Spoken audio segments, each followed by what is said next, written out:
I hope you are very well. Today, my partner and I will tell you a little about the research synthesis that we developed.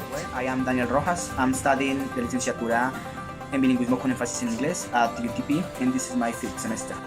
Well, my name is Lady Lorena Romero Zuluaga. I'm in 5th semester, and today Danielle and me will present the synthesis named as Computer-Mediated Communication, the moderating role of depersonalization and gender role orientation.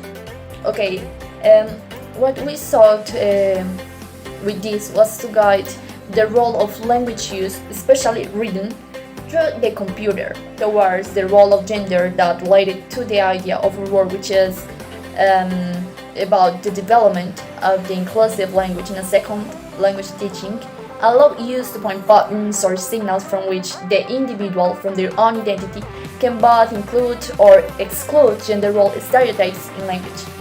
Regarding to the problem, this research in 2007 was based on two main questions.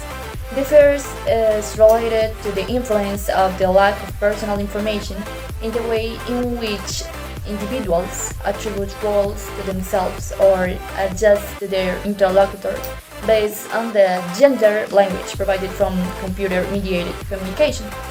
And the second refers to the effects of this depersonalization or a lack of personal information in the conformity of men and women in conjunction with gender role orientation.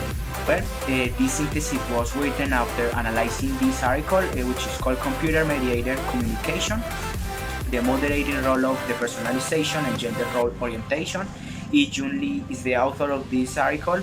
She is a professor at Seoul National University, Republic of Korea. Her research centers on in computer-based communication. She has published over 40 referred journals. She currently serves as an associate editor for the Journal of Communication and Human Communication Research.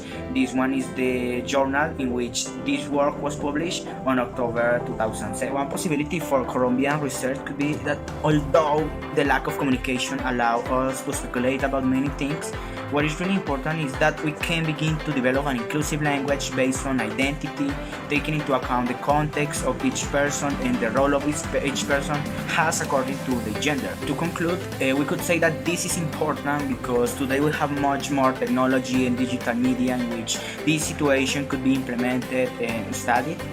We have the facility to mediate communication not only by computer but by other means. So the invitation is for us to learn more about these issues that are touching our society and that are really important and interesting due to their little or extensive studies that will lead us to have a broader vision of them.